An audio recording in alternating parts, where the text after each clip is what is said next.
Good morning, good morning. Good to see y'all today. I just want to talk with you guys about maybe we could set a goal of getting closer to God, and that could be our main goal for life.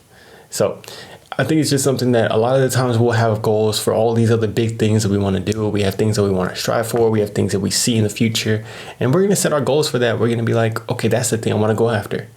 But what if the main thing that we should be trying to go after is Christ? What if we set that as our goal? What if that's the thing that we put in our mirror that we see every single freaking day?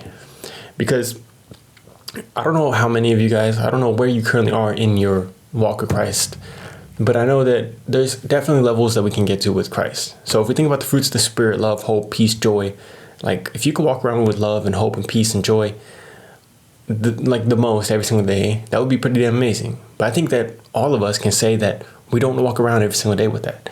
There's times where we do feel that and it's like, oh my gosh, amazing. But there's times where we get departed or we get like, we're not thinking about that. There's distractions that come up in our life. And all of a sudden we kind of become a shell of ourselves. We start to feel like a little bit anxious, a little bit stressed. We start feeling a little bit negative even. And then all of a sudden that's reflected in how we treat other people. That's reflected in how we go about our life. All of a sudden you start thinking about it. All of a sudden you start thinking about, I don't want to see nobody. I don't want to do nothing. I don't want to go up here and do the stuff that was normally the most playful and fun thing for me to do. I don't want to do that no more. It doesn't feel good. I feel tired, whatever it might be. But what if like actually getting closer to Christ and being able to get more of that love, hope, peace, joy on a daily basis is the most important thing that we can do? So think about like maybe you have a job, maybe you're working, maybe you go to school, maybe you're doing something creative, and we want to be the best that we can at that thing. Whether it's school, work, anything like that, you want to be the best that you can. What gives us the opportunity to be the best that we can at that thing? Being able to be having the fruits of the Spirit, love, hope, peace, joy. Because you go over there to work, if you're able to be in a place of love, in a place of feeling good, a place of peace, I'm sure that you guys understand when you're feeling that, you feel great. You want to go over there, talk to everybody. You want to go have a good time. You're like, nothing, everything, every little bad thing that's happening is rolling off your shoulder. You ain't thinking about it too much. It's just having a great time, right? So now, what if that's the goal? To have more of that, to have that every single day, to try to keep that going through Christ. And now it's like, okay, like how do we set a goal around that?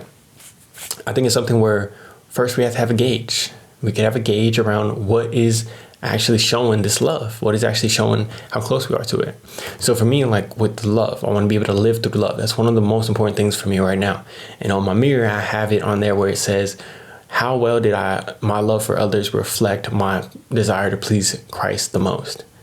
That's my number one thing. If I ask myself that question in the morning and at night when I see this or whenever I see this, it helps me see like, how much am I really loving today? Because there's times where I'm feeling like I'm closing myself off, like I'm just not feeling good. I'm feeling terrible. I don't want to do nothing. Like I don't want to talk to nobody because it's just like my love isn't there.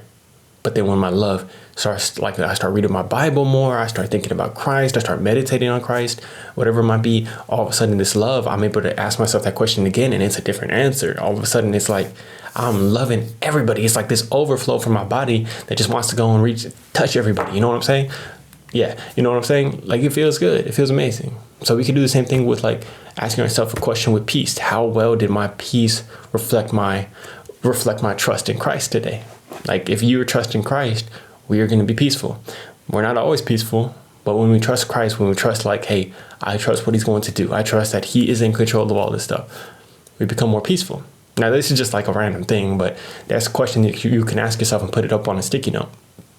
Another thing for that joy. I think that joy is one of the best things, man. When you feel so good like that. So how well did my joy reflect my love, or how well did my joy reflect my ability to just be at peace and have love? Because it's kind of like goes hand in hand.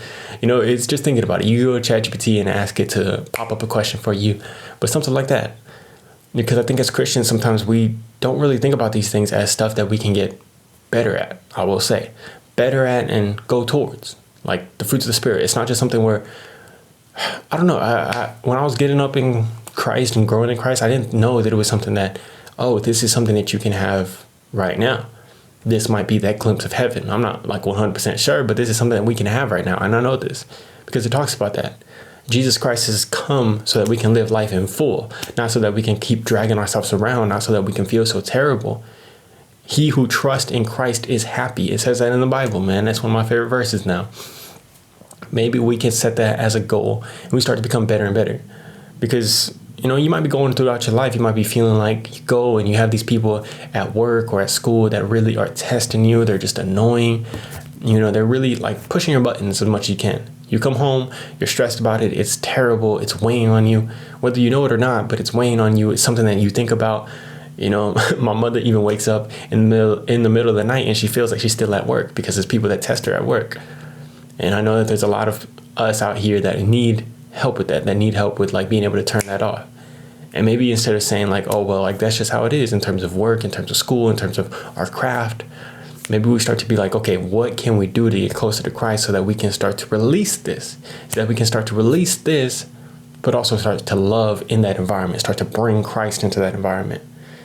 And that could be our goal for our life. That could be our goal for the next 6 months or whatever it might be, man. And I know it's tough, but I think it actually makes us better at whatever we're doing. If you're going to work and you're able to be more like Christ, you're going to be able to make connections better. You're going to be able to help this environment work a little better. Work a lot better, actually. You're going to be able to go into work and you're not going to have somebody go out there and they're going to test you. They're going to annoy you. And then all of a sudden you feel like you start judging them in your head. You start being negative towards them in your head and you start like you're gone. You're gone as soon as that happens. You're able to be more at peace and you're able to keep this environment, not only with, you can't control what anybody else does, but you can allow yourself to be at peace and become the best worker that you can be. Become the best person you can be at work. If it's at school, if you want to get some good grades, you ain't gonna be like, oh, I got this test and I'm gonna be this test. I failed this test today and it's the most negative. I'm gonna be the most negative about it. I'm probably gonna fail my next 5 tests. I'm gonna have my next assignment. I'm not even gonna freaking do it because I failed this test. Maybe you can think about it in a more positive way. You can start to be able to be more close to Christ and be like, damn, I can do a little bit better today. I could study a little bit more. And this next test, I'm going to absolutely hammer it out the ballpark. Boom, boom, boom. And there we go. So I just think it's just so amazing. I hope that we're all able to be a little bit more close to Christ. We're able to set that as something that we can get better at every single day. If you guys are going to do that, let me know what you're going to work on today. Let me know how you currently are able to operate in your environment and how close you're able to stay to Christ in these environments that I know that they can test. I know that they can test all of us. I love you guys. I'll talk to y'all in the comments. Peace.